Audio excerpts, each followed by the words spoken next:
Stop biting your nails. You've probably heard that phrase since you were 5 years old. You've been told it's a bad habit, that it's unsanitary, or that it makes you look nervous and insecure. But what if I told you that the state of your cuticles isn't a sign of weakness, but actually a side effect of a brain that is running faster than everyone else's?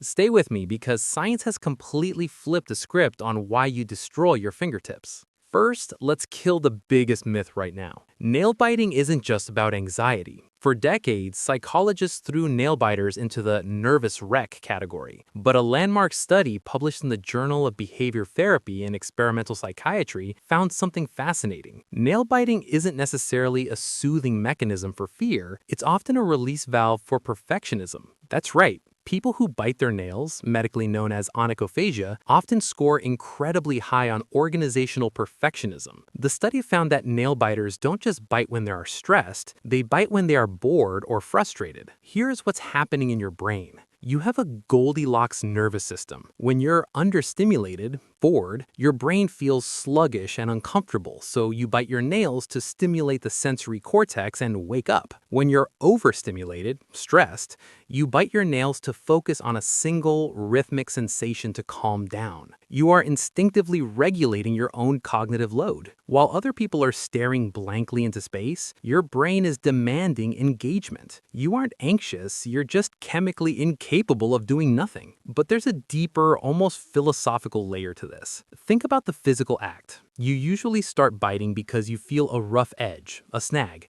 a tiny imperfection on the nail. Your brain fixates on that irregularity. It needs to smooth it out.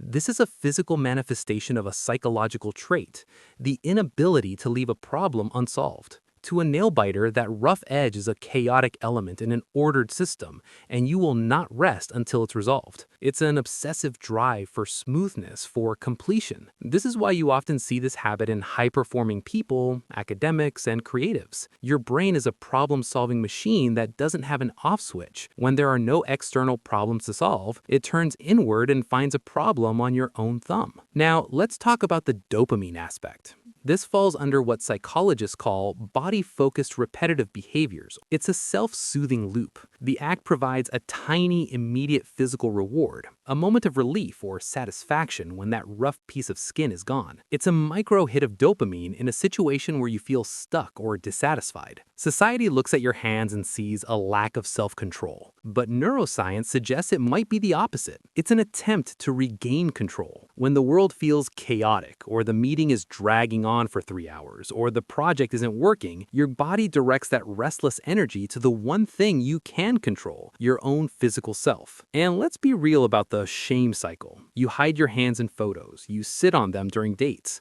But the more you shame yourself, the more stressed you get, and the more you bite. It's a cruel irony. So what does this all mean? You're not broken. You're just bored by a world that moves too slow for you.